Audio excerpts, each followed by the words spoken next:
Good morning, everyone. It's great to see so many people joining us here today.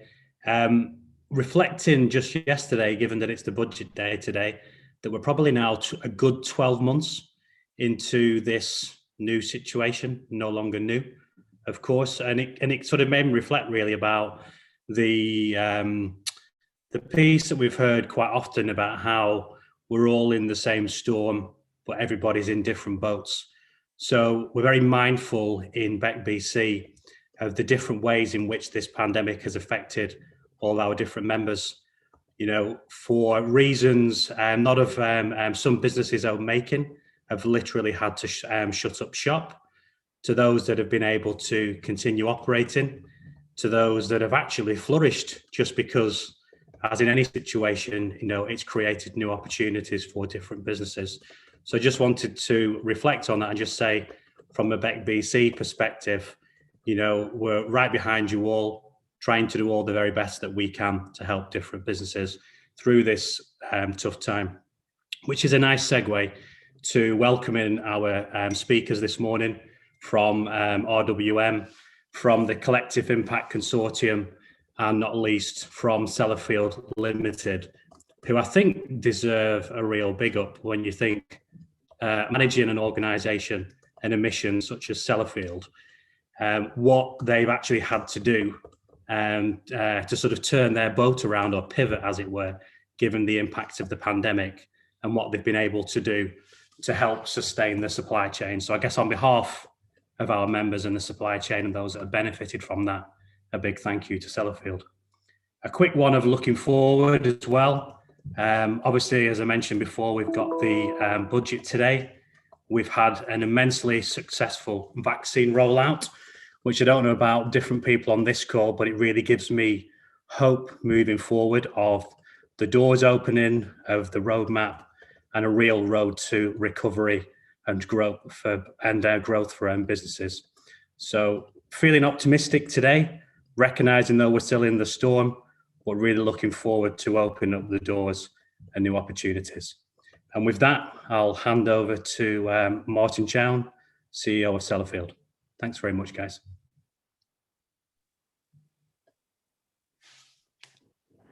Good morning, everybody. Great to see you all here today. As Ivan said, I'm Martin Chown. I'm the CEO here at Sellafield, which is actually where I am today on our main site here in Cumbria. We have a short video to start off today, and then I'll speak to you. I've got 5 or 6 topics that I'd like to speak to you about this morning, but I'll keep it fairly sharp and snappy so you can ask some questions if you want to.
Okay, so hopefully you found the video interesting. Just a couple of things to point out. There is in there a very strong emphasis of how we work with our supply chain. I'll come back to that at the end of what I'm going to talk to you about this morning. But it is really important that we recognise that. We do throughout all of our enterprise strategy and actually through everything that we do at Sellafield. So for this morning, I've got 6 things I'd like to talk to you about really. Where we are now on the main site at Sellafield and what we're doing here. And I'll try and keep that fairly high level.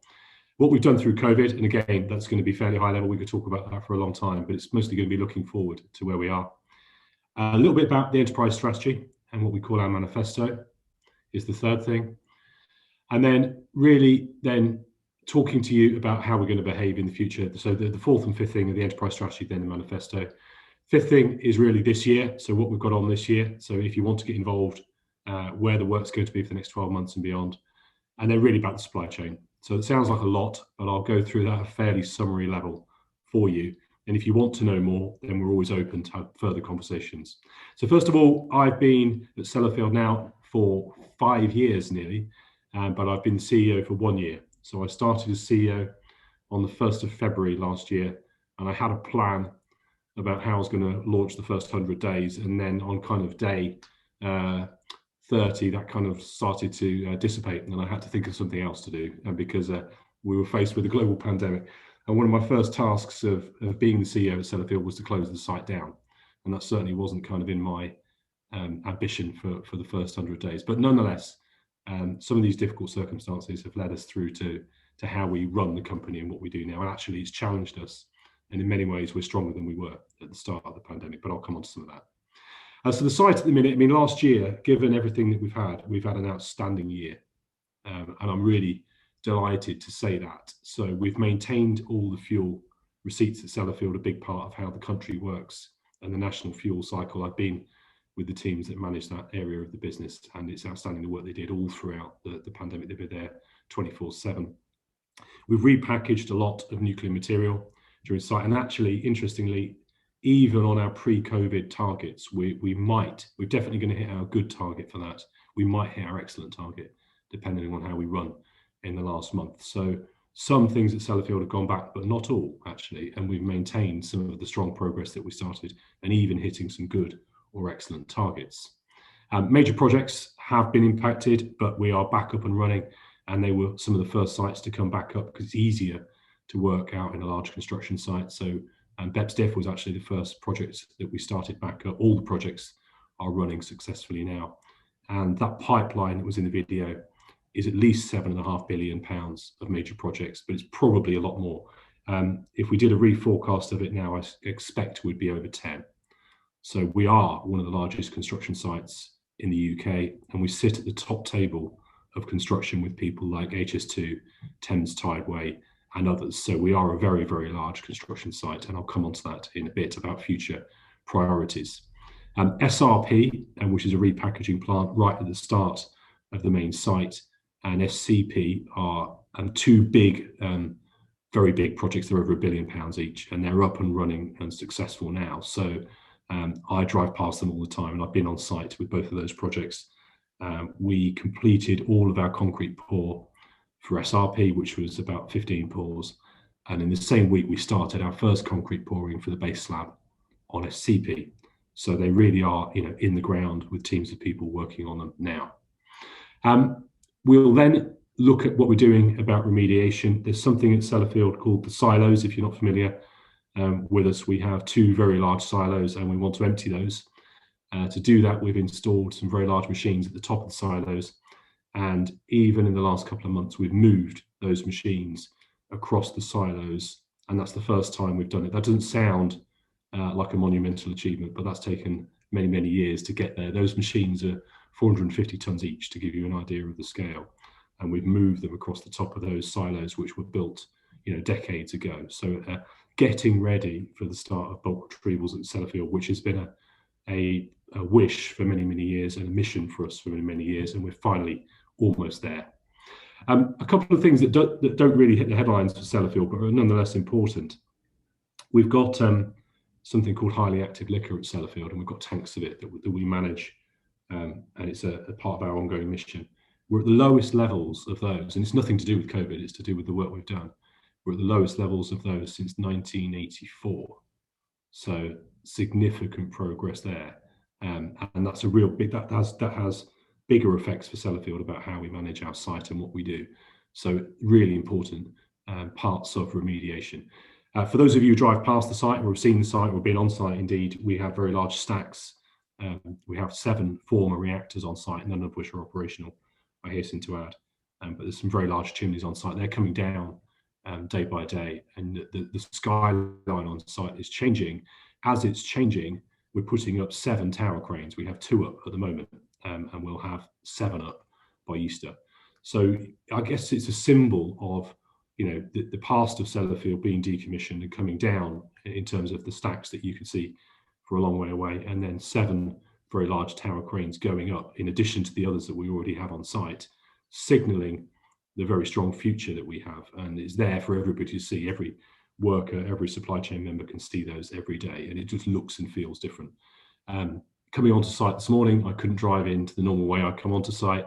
I have to go around a big diversion around the back of site because of all the construction work that we're doing. So a mild frustration, but actually real progress, and driving around site because of the progress is something I'll quite happily do every day should I need to. So all good there. I'll move on to COVID, the second topic. COVID obviously has been a massive challenge for all of us, and both in work and out of work has been exceptionally difficult, and something which we never, it's interesting, I was just about to say we never planned for. That's not strictly true, because we did. We've had pandemic plans in place for over 10 years, and we've rehearsed what would happen if a global pandemic hit Sellafield or hit the UK or hit our community. So we did have well-rehearsed plans actually about COVID, but they're not the same until you start to enact them, and nobody planned the scale of what we've had here. I'm very proud about how we've managed. We've always been ahead.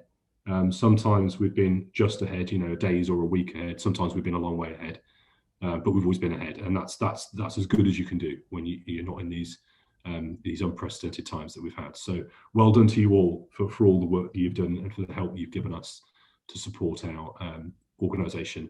I set out right at the start, actually myself and John Seddon, the finance director, I called John and said, we need to make sure we support the supply chain, and we put together a large chunk, I thought it was a large chunk of money, to support the supply chain. It turned out it was about half what we actually used. But before the government started to do things like the furlough arrangements and the supply chain support payments that rolled out, and the PPNs, if you're familiar with those, we'd already put a substantial sum of money aside on our own behalf, because we knew we'd have to support our supply chain, which we then rolled into the government support. And in the end, we ended up paying out more than £50 million to our supply chain. COVID's cost us hundreds of millions of pounds for Sellafield, and we need to make sure we recover as much as we can of that in the future. So that's part of what we're doing. We put in test and trace facility. It's one of the first things we did. We had the first private test and trace facility operational in the country, and I'm really glad we did. It's paid dividends for us. It's part of our resilience, and all the supply chain are able to use that. And that's to this day, supply chain are able to use that facility. It's in Yacht and Fuse car park. And right now, as we sit here now, we have a very low number of cases. The last week was 11.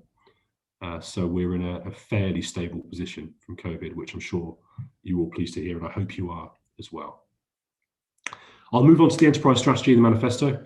So we launched our enterprise strategy in December. I don't carry around many documents, but I do carry around the enterprise strategy, which is here. And it really sets out what we're going to be for the next 3 to 5 years. And it's a really exciting time for Sellafield and a change for us in our mission. So I hope you get a chance to have a look at it. It's publicly available for you to read. It's very quick, it's succinct. The summary is in common language, and so you can read as much of it as pertains to your business. But please do have a look. I think you'll get a lot from it. It's about how we have safe, secure and sustainable progress at Sellafield, and sustainable is a new part that's in there, and there's a big drive on sustainability, so you may be able to help us with that.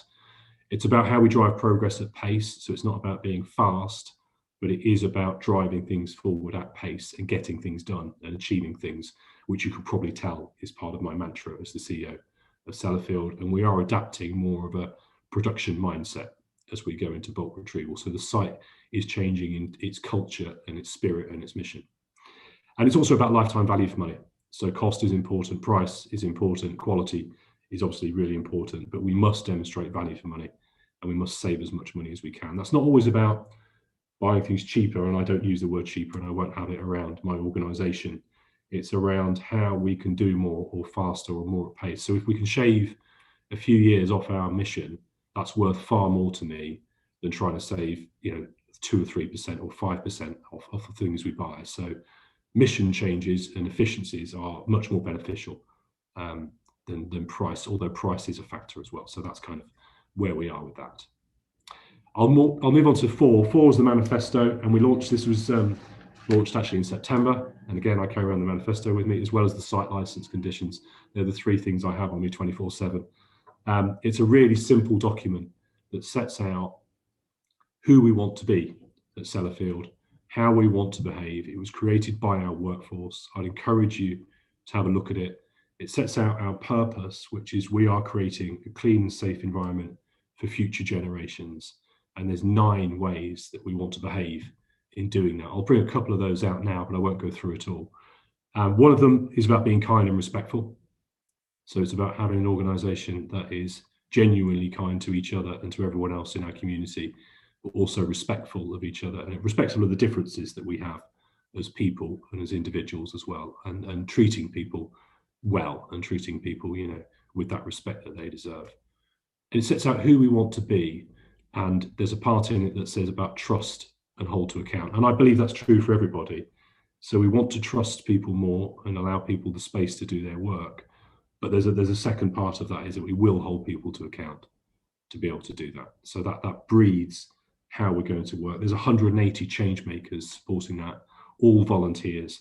And the manifesto itself was created by 400 people in Sellafield. It's not a CEO or an exec exercise. It's all of the organisation working together. It's going fantastically well. And amazing work by Emma Jane Gooch, who most of you probably know, who's on the call today, who really was the driving force behind that and has made a seismic change to our culture at Sellafield in what is a very short space of time, actually. It's really brilliant to see, and I'm delighted with the way it's going. I'll come on to this year, and then I'll talk about the supply chain, and I'll wrap up. So this year is an exciting year. I've literally was signing off this year's targets early this morning, and there's quite a lot of them. We've got £2.22 billion, 2.22. That's more money than Sellafield has ever had, and is an increase on last year of about 5% on where we were last year. So it's a significant investment in Sellafield and what we're doing and how we're doing it, and a confidence vote by the government, and it's never taken for granted. So delivering that value for money and that progress against that is vitally important to securing that money and that future. So people who think Sellafield is in decline couldn't be further from the truth. If anything, we're on an exciting ramp-up phase, but it's a different mission to what we had before. Major projects, clearly a big focus this year, and a significant part of what we're doing on the site, and we have to be successful in those major projects. We haven't always been in the past. Silos and bulk retrievals, starting those bulk retrievals, and I've signed off the targets about how many units of material we'll take out the silos this year. Again, a very exciting time and something we've been waiting for a long time. And the third thing is about concluding Magnox. So Magnox fuel reprocessing, we have 415 tonnes left to go on that. That sounds like a lot if you're not in the nuclear industry. That's 0.8% of what we've done through Magnox. So we are very nearly at the end of our Magnox facility. So coming to a close fairly soon, but a new future for us in other missions. So not a bad thing. We should celebrate what we've done and be proud of what we've done. Lastly, then, supply chain. So supply chain is vital to what we do. Susan Lussom is our supply chain director. Please take some time to meet with Susan and support her and her team in what they're doing. They're a fantastic bunch of people, and they'll speak to you about everything they're doing. We have £1.2 billion of spends with our supply chain, so it's most of what we spend goes out the door again. Cumbria, a big part of that. The Northwest, an even bigger part of that, and indeed the UK itself. It's mostly a UK supply chain with a few international parts coming into Sellafield, but mostly UK. There's a changing mission, which is set out in the enterprise strategy. Please have a look and understand what it means for you and what the opportunities are there. Quite a lot of development and R&D into new facilities, new techniques that we might build that we've still got in plan that we haven't we haven't signed off yet, but we're looking at in development terms now, which could be really interesting and game-changing for Sellafield and indeed the UK. So quite a lot of new and exciting stuff coming in there, and new plants, new builds to support that, which are not in our current plan, which could be in line in a kind of year or two. So it is a changing site. We do want to make sure that everybody in the supply chain feels valued. Supply chain members are some of those manifesto change makers as well. So everybody has been involved in what we're doing. There's no them and us culture at Sellafield. I won't have it whilst I'm the CEO. It's important we all work well together. There's a bright, vibrant future for everyone that wants to work at Sellafield, and I want it to be a place where people come in, join into what we're doing, enjoy working here, and get a lot from it. I certainly do, and I hope that you'll come and join us and be part of working with us in the future. And if you have in the past, then thank you for the work you've done. I'll wrap up there, and if there's any questions, I'll see if I can answer them for you, and if I can't, then I'll get back to you. I'll refer to one of my colleagues who's on the call. Thank you, Martin. And we do, in fact, have a couple of questions. Just before we go into the questions, we've got upcoming else to follow Martin's presentation in the meeting. We've got a link update from Vicky Ritson. We've got a Collective Impact Consortium update by Altogether Cumbria, and we've got an update on the GDF working groups in Allerdale and Copeland as well, with networking too. But let's get into the questions first of all. And Kath Howard, you had a question that you wanted to ask Martin. Are you there? You want to ask that directly, Kath? Thanks. Martin, I work in social impact, as a number of people do on this call. So you've talked about the effects of COVID, and I think we're all very aware of that. Post-COVID, what I'm looking at is the recovery of communities. Have you got anything to add about that? Yeah, I think it's really important. And I think the recovery of communities is something that's going to take some time, actually. I think it's not going to be, June the 21st is an important date. But, on June the 22nd, we're not all going to be back to where we were before. There's significant economic, confidence, and people impacts from COVID as well, and the mental health side of it and the well-being side of it is something we all need to take into consideration.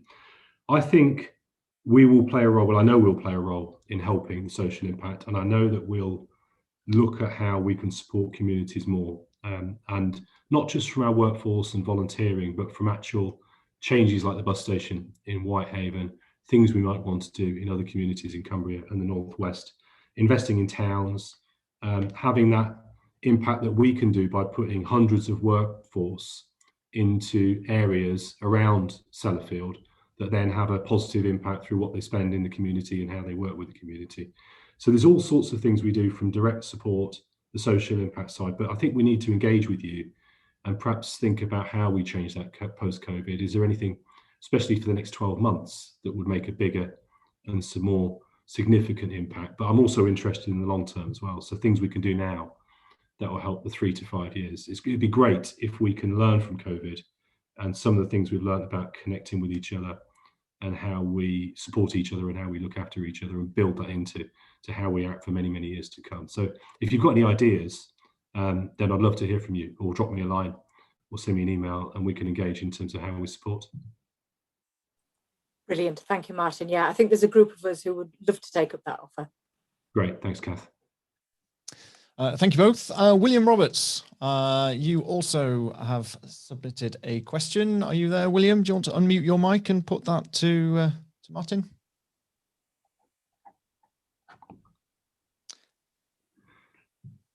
Looks like you've unmuted, William. Are you there? Can you?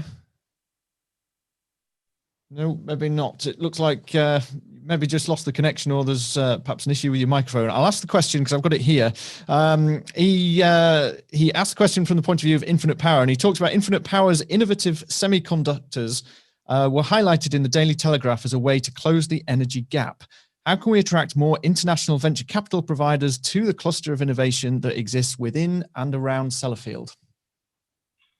Okay, that's a great question. And I read actually the article, and it looks like a great, interesting technology that you've got. So I wish you all the success with that. Clearly, it could be part of our green energy future if we're able to get that technology working. So I wish you all the success, first of all. There's a limit to the role we can play in terms of how we invest in new technology and private sector technology. And there's some quite firm rules about what we do and are set out. I don't know how they'll change in the future, but that kind of state aid thing is something we need to be quite careful about. That said, within that, there's all sorts of other things we can do. So we're investing in something called ISH, which is Industrial Services Network. We're putting hundreds of people off site in a location, I think in Leconfield, and we're aiming there to build innovation developments with the supply chain. We're putting in a robotics hub as well, elsewhere in Cumbria, and other investments in Warrington as well. And I see that's a way that Sellafield can act as a, if you like, a critical mass, and we can bring our people, our workforce, our skills, our innovation, and help people then to develop their own skills. Because I would really like to see supply chain partners, companies like yourselves, actually developing their own abilities, developing their own technology with our support, and then you becoming really successful and exporting that. I think to the nub of your question, I believe that's the way, with our support, we can bring in private sector investment. We couldn't play a role directly in, going out to venture capitalists and people like that and trying to support you. We couldn't back anything because we're a government-funded organisation, but we could certainly help you with the infrastructure, with the technology, with the innovation, and with the support. And it would be wonderful to see a more diverse Cumbria that was less dependent on Sellafield if we can do that. But there are limits and there are kind of rules that we have to just kind of watch out for as we do. So we'll do as much as we can. Thank you, Martin. William, hope that answers your question. Sorry we weren't able to bring you in there. A couple more questions and then I think we'll be wrapping up. Stephen Shepherd, are you there? Do you want to put that question forward? Yeah, Martin, thanks very much for your presentation. It's always good to catch up with what you're doing.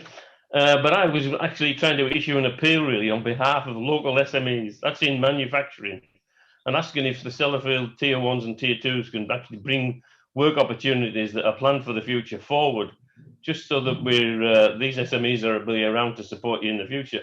There's a real lack of small manufacturing opportunities in the market at the moment, and we wondered if you could actually look around and bring stuff forward that would release. Okay, that's a good shout. I think we should have a look at that and see what we can bring forward. We're just about to finish off something called our overarching acquisition strategy, which sets out how we're going to buy stuff for the future. What we've done to try and protect local SMEs and indeed the whole kind of economy is almost all our contracts require the big companies to spend most of their money in the supply chain. A good example of that is PPP.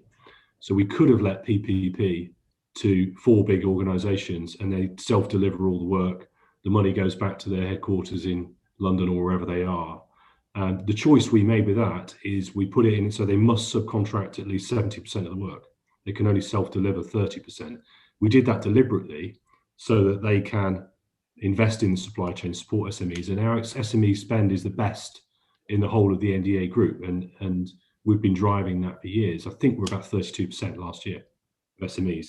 But yours, I think, is a more immediate, Stephen, request is can we look at our, next year, 6-month pipeline?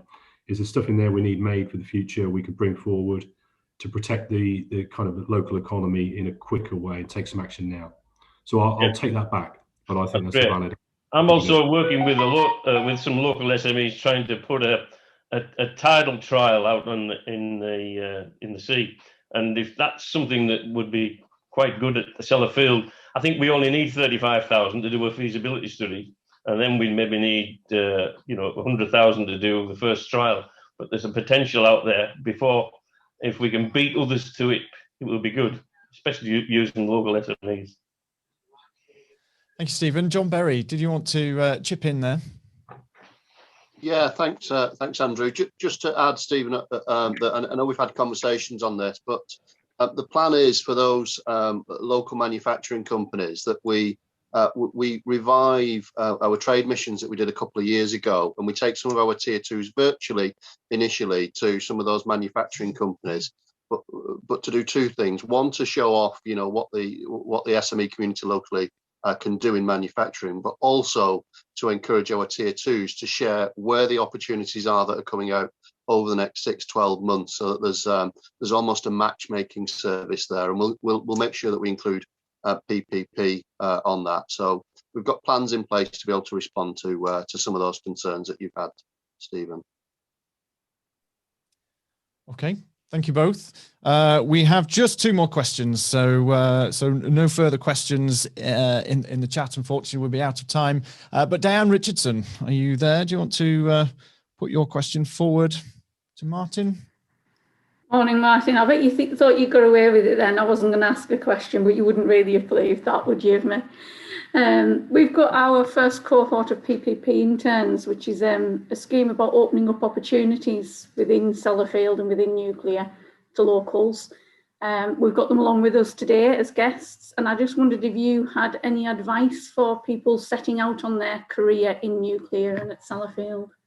That's great, and I'm really pleased you have, and I've tried to accelerate some of our intern work as well in Sellafield, because some of it went back a bit, and I'm trying to push it forward. So I'm pleased that you have. I think my advice to them was just grab the opportunities that are there in front of you, get involved, and work hard. You know, I think it's important. You know, it's not an easy thing to do, but get involved, be curious, have that spontaneity, and you know, always learn. I mean, I always try and learn. I listen to podcasts all the time from people I don't agree with, and I try and spend time, you know, listening to all sorts of different opinions about what we should do. So I'm still trying to learn every day and every week about what I can do and how I can be better. And I'd encourage them, even at the start of the career, to do the same. But I think it's a tricky time for some of the youngsters who are kind of in that position. And I think they do miss, you know, that virtual side of it for Zoom is perhaps easier if you're midway through career, but right at the start of it, having that contact and that mentoring, that face-to-face chat, the off-record things, not just in meetings, that they're going to be missing,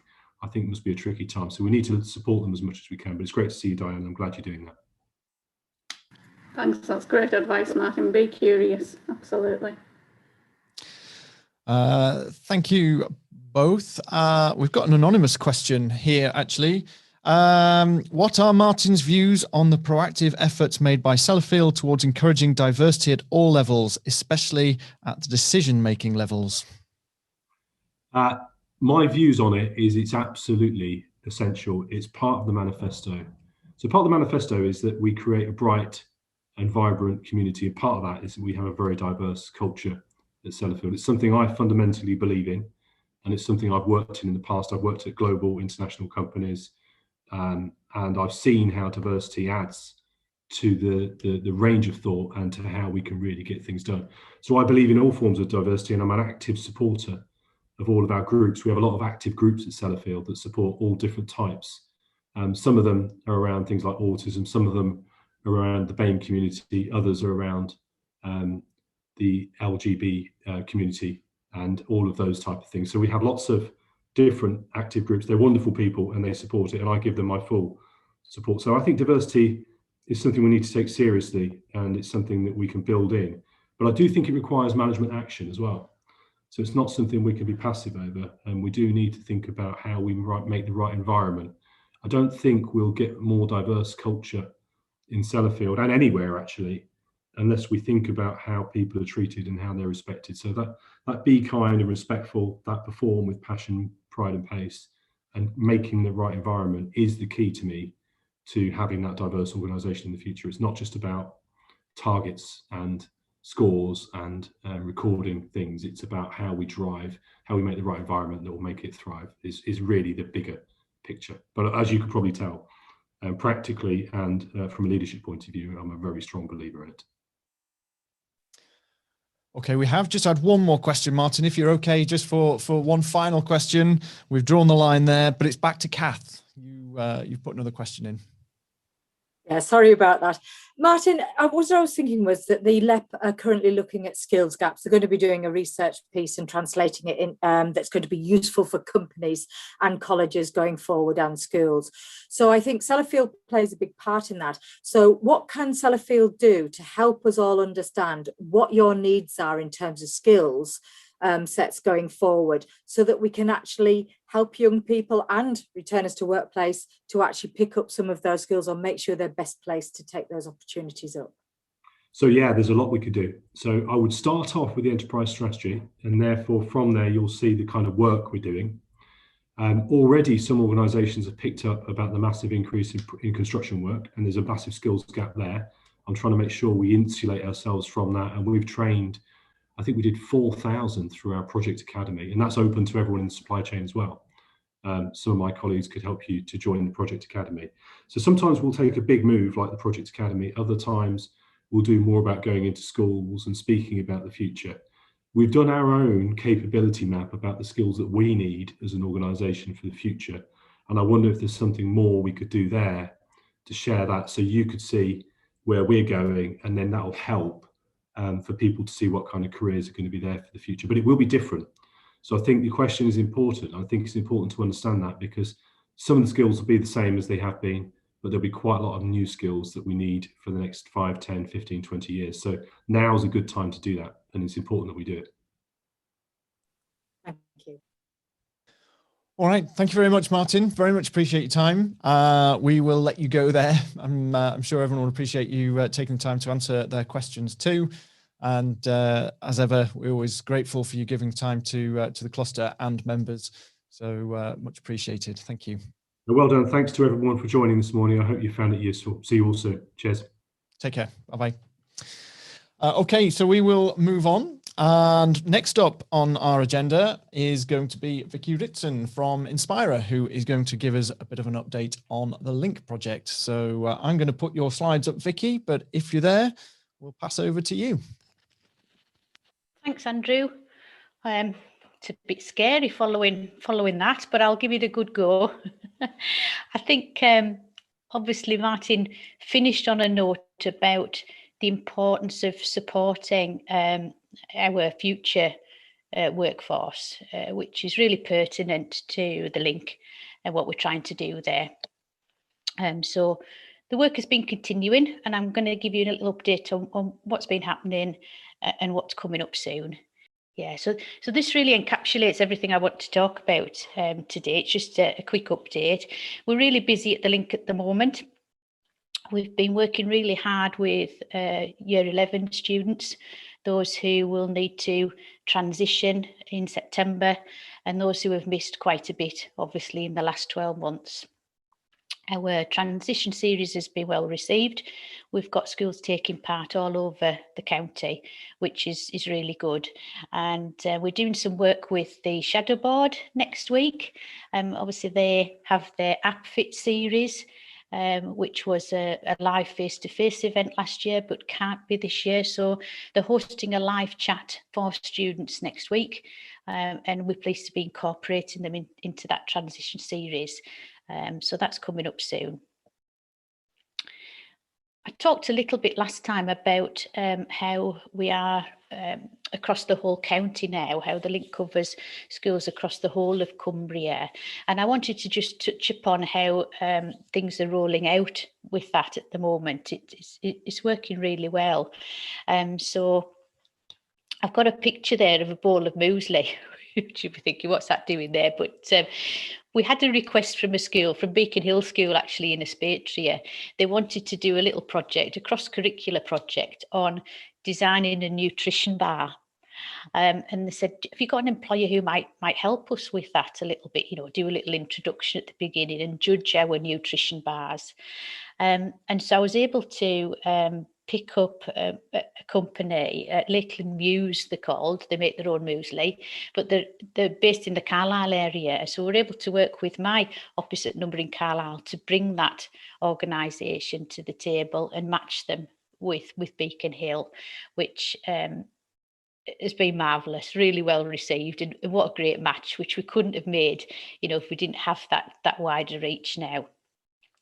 After the member meeting last month, Bendels got in touch with me as well, and they, obviously based in Carlisle, have made contact with Michelle, our leak in Carlisle, and they're working with some Carlisle schools now at the moment as well. So, just to emphasise the fact that, if you are sitting there and your organisation is based elsewhere other than Copeland and Allerdale, we can make those matches and links for you.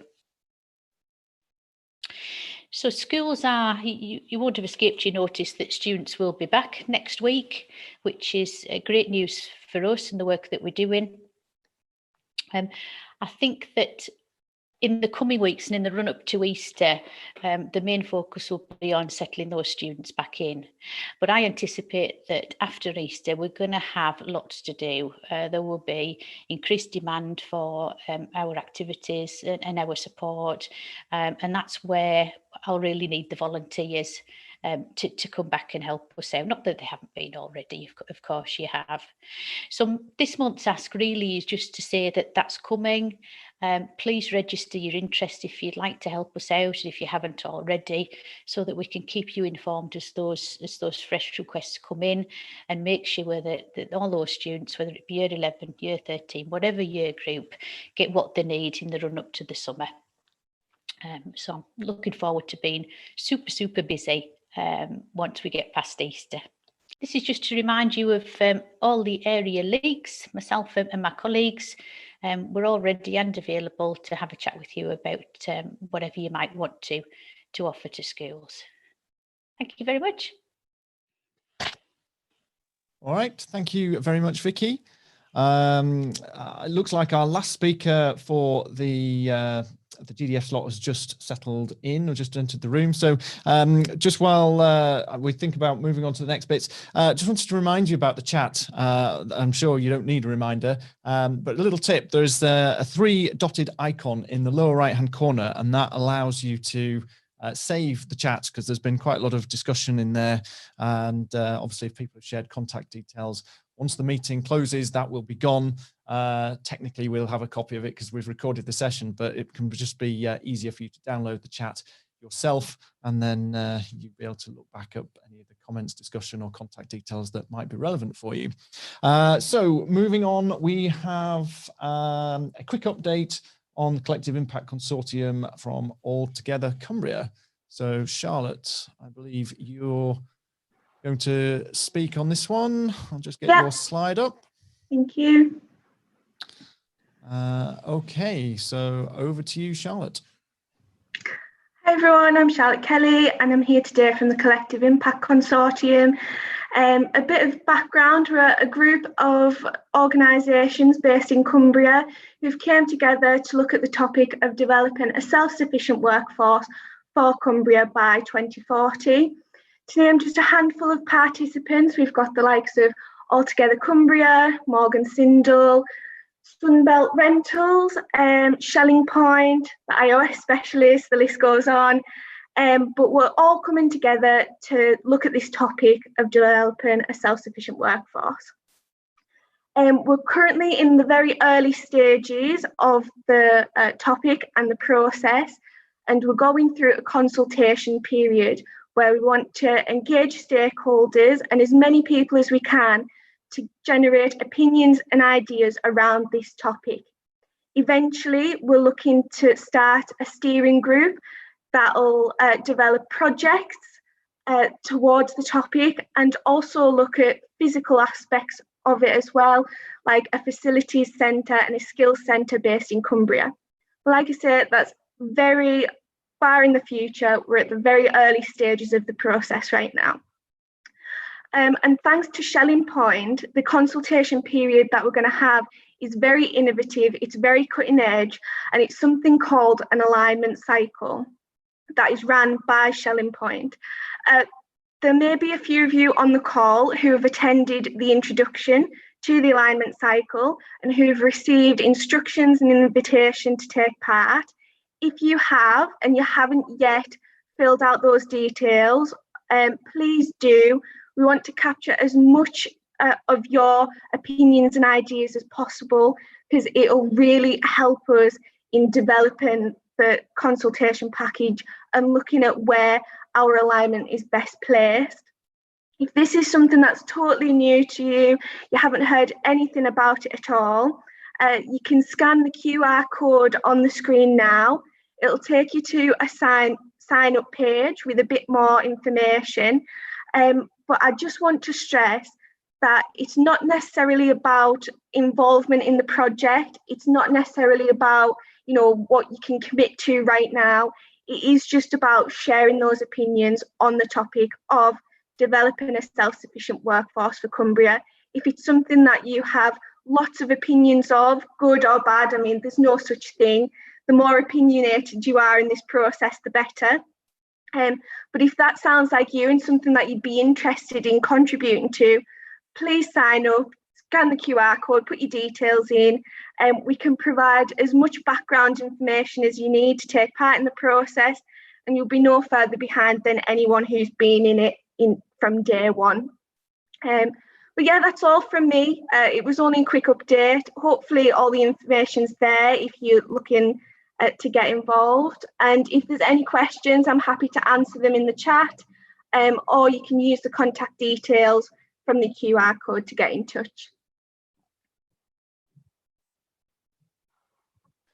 Okay, thank you very much, Charlotte. Really appreciate that update, and your contact details will be in the chat. They'll also be added to the event summary, which will go up on the BECBC website. So we'll move forwards into our final section, or final speaker at least, not our final section, because we're going to have some networking as well before the session ends. But we've got an update on the GDF working groups from Bruce Cairns, Mark Cullinan, and Jocelyn Manners-Armstrong. So if you three are about ready, I've got your slides. So let me just pop those up on screen for you. And then I shall hand over to you chaps and Jocelyn as well. Okay. Thanks, Andrew. Hope everyone can hear me. We have a brief introduction to this topic at the business cluster before, when we were still allowed to meet in person, when we had the pleasure of being at the Energies Centre last year, perhaps. I'm just a warm-up act today, so I'm just going to do a quick reminder of what the national context is, and then introduce Mark and Jocelyn, who are going to talk about what's going on in Copeland and Allerdale already. So Andrew, if you can skip on. I'm going to have to do a bit of Chris Whitty here. I'm going to have to ask for the next slide, please, I'm afraid. So I'm not going to dwell on this. We covered the kind of basic intro to what it is, the Geological Disposal Facility is about previously. But we heard a lot of good stuff about what's going on at Sellafield earlier on. And of course, one of the big things that they're doing is upgrading the stores there. And there was some talk there about long-term storage of materials and improving those on the site. And that kind of work's going on elsewhere in the UK as well. But Sellafield's doing that part of the NDA job, and the transport division's doing the transport part of the NDA job. We are doing the final waste disposal element of the NDA's overall mission. And for some of the waste, the higher activity waste that can't go to the existing facilities like the LLWR, which of course you'll be familiar with, we need to build a new facility, which is geological disposal, which is the basic concept is to take the material, to isolate it and contain it deep underground, where it's protected naturally by the geological environment for the sorts of timescales we need for the radioactivity to, again, naturally decay back to less hazardous levels. So rather than the decades, hundreds of years that the surface facilities operate for, we're talking about the thousands, tens of thousands, hundreds of thousands of years into geological timescales for disposal. So if we skip on. Thanks, Andrew. The siting process for a facility, though, is a combination of identifying suitable potential sites, but also working with communities to seek a willing community at a suitable site. So we need both things. We need to do the technical work to look at suitable sites, and we've already published geological screening information across the whole country, which sets out what we already know about where there might be potential host rocks that would work for a facility like this. But we also need the willing community part of it. So there's a process set out in government policy, which is where this diagram comes from, about how we engage with communities, how we work with communities over a period of time, because it's going to take a number of years to do this work to assess sites, and how we involve local authorities in that, communities directly, so there's some direct decision making for local populations here, and RWM working as developer together with them so that we can have a genuine partnership. And there's a lot of dialogue involved in this if we're going to get to a working conclusion, because a facility like this is going to live and operate in a community for over 100 years. It's going to be a big deal, and it's going to be a multi-billion-pound project coming into that area. So it needs to be done in a way that works for everyone. Now, over at the far left, the process can start with anybody approaching us to ask questions about it. So anyone can approach RWM, local authorities, business groups, community groups, members of the public, and we will provide information, and that might be all that we do.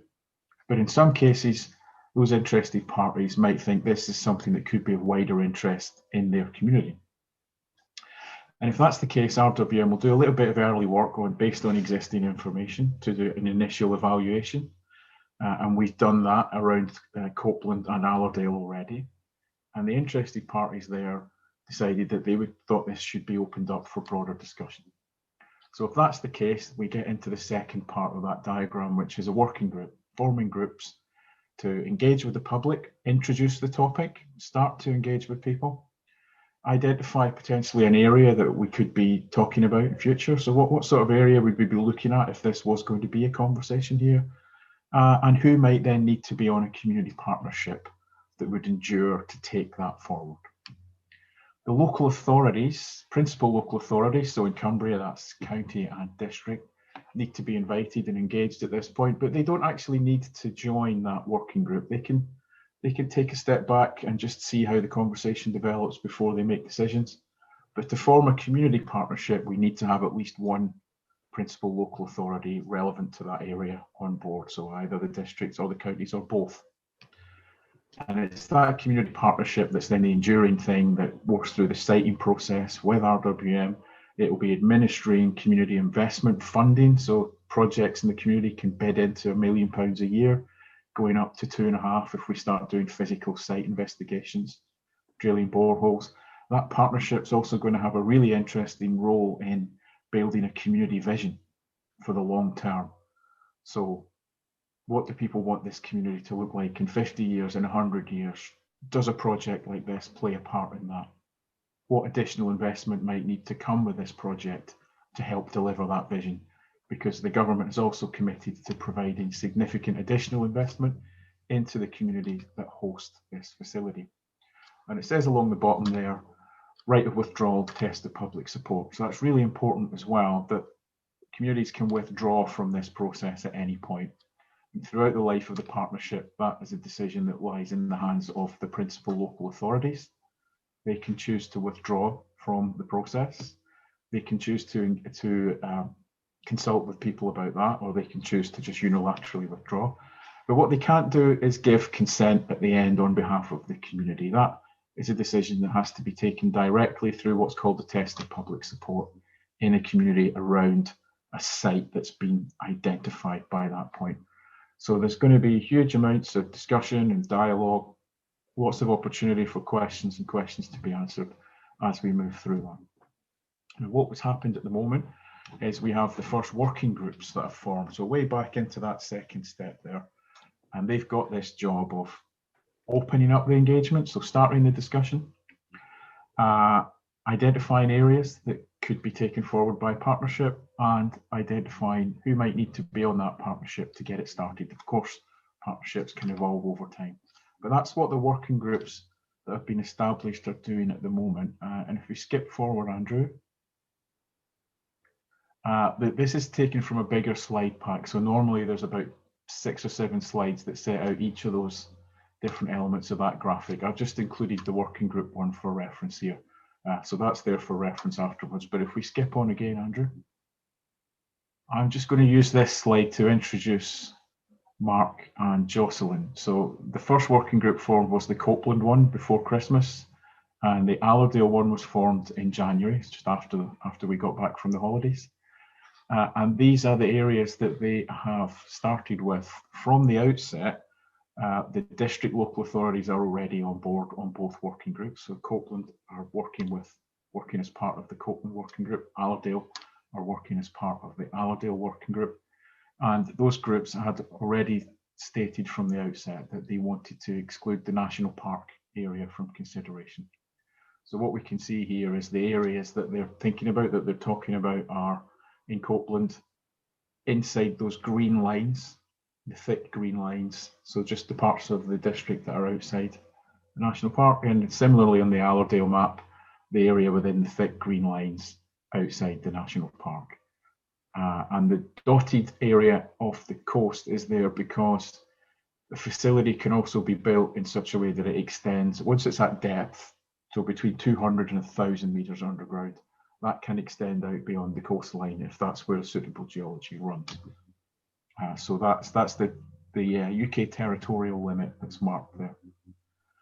Now, I don't want to say too much more. I've probably spent too long talking already. I really want to introduce Mark and Jocelyn, who are the independent chairpersons for each of the two working groups.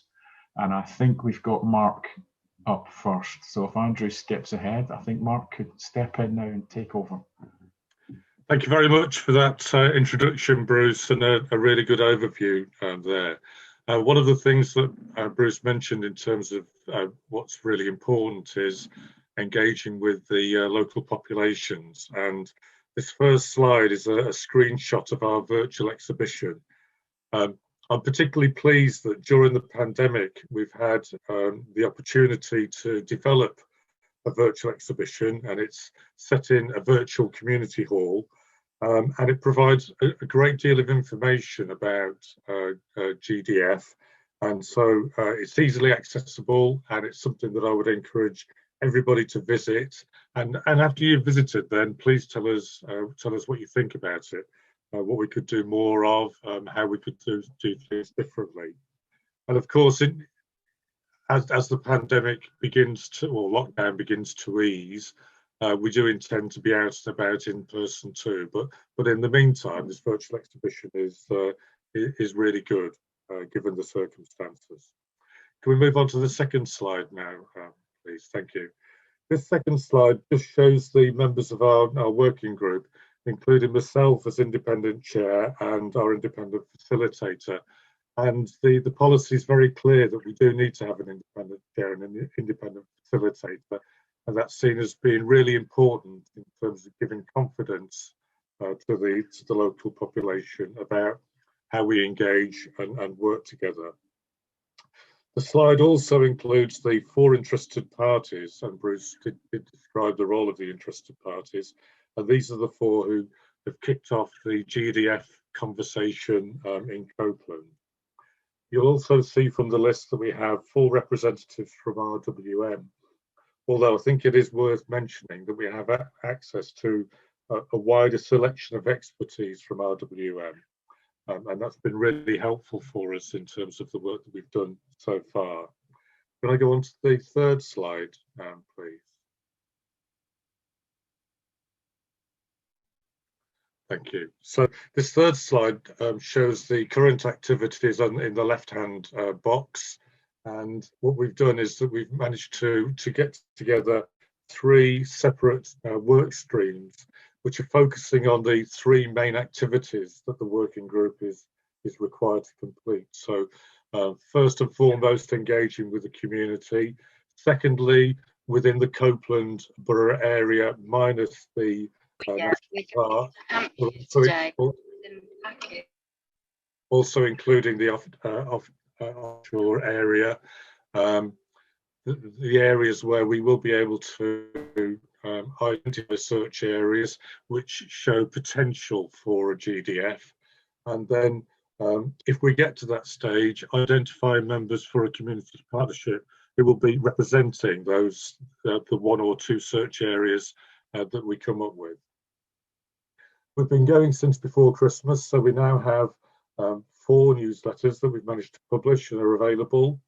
We're working on a number of communication channels, so we do use Twitter, Facebook and LinkedIn, as well as the local media.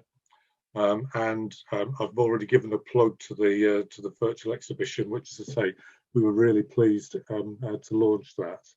Our next planned engagement is a series of webinars which will begin on the 23rd of March, and we've gone for 2 time slots on the same day to accommodate as many people as possible.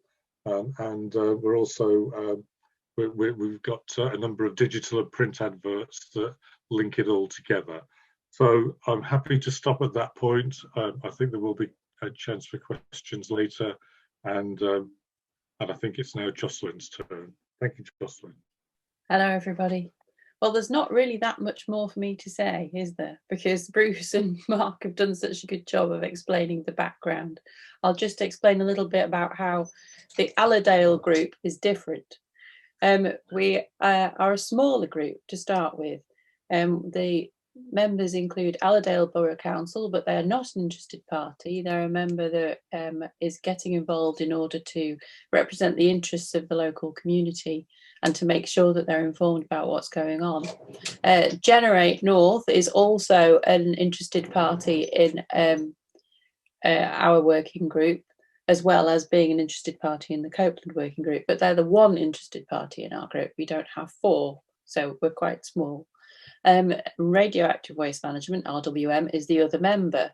Now, you'll see from the list of members, if we can skip on, that although we have several people here that represent RWM, and we have, as Mark has said, we've got lots of resources that we can draw on from RWM of expertise, there's still only one member of the working group. So with me, the independent chair, and the independent facilitator, we basically, apart from that, have 3 members: Allerdale Borough Council, 1 interested party, and RWM. So we're quite small and tight, which is quite good, because that's meant that we've been able to, although we only started in January, we've been able to get moving quite quickly. So we've similarly to, if we could look at the next slide, please, similarly to the Copeland group, we've split our 3 tasks into 3 work streams. And we're well into work stream 1 already. We've started our engagement activity. We've had some one-to-one stakeholder meetings with members, myself included, and significant stakeholders. We've started our press campaign. We've launched the website and social media. We've had a newsletter out. We've got a new one coming out very soon. And our virtual exhibition is in design. It's not exactly the same as Copeland, so please don't make that assumption. Please go and have a look. It will be different. It'll be a different village hall with different stuff for you to look at. We're very aware that Allerdale has a different identity to Copeland, and it is a different community, and we're very determined that we represent the interests of that community. And work stream 2, identifying the search area, we've just made a start on that. So we're looking at all the geology at the moment. And work stream 3, for developing a community partnership, we're in the planning stages for that, and we have some ideas about how we can get stakeholders involved in being the foundation members for the community partnership. So as Mark said, we really want to hear from you. We want to know what you think we should be doing, what you think we should be asking, who you think we should be asking for their views. And please use your networks to get the message out that our doors are open and we are listening. We really want to hear from everybody in all sectors of the community. Thank you. All right, thank you very much. We are just a little bit tight on time, but there's one very quick question, and it will be limited to one. It comes from Claire Louise Chapman, and she is asking, how are you ensuring your consultation is fully representative of local communities? I don't know who wants to take that. We've got time for one quick answer there, really. I'll take it. It's a challenge. It's really difficult, and all I can say is that we're hoping that the community partnership phase, if we set it up properly, will be the opportunity for people to really get involved and embedded in the process. For us, we're starting the conversation, we're opening the doors, we're starting the channels of communication, but we really expect the community partnership to be the place where people get properly involved. The point about this process is to be participative and to be properly representative of the local community, because it cannot succeed without the consent of the local community. So it's really important that they're informed and involved from the beginning, and it's all very transparent. I'm personally very committed to transparency, so it's very important to me personally that we are. Okay, hopefully that answers that question for you, Claire Louise. Thank you, everyone. Thank you, all 3 of you, Bruce, Mark and Jocelyn, for your presentation there. And obviously contact details. I've been sharing those contact details and various useful links that you've included in your slides. They are in the chat, so do make a point of checking the chat before leaving the meeting.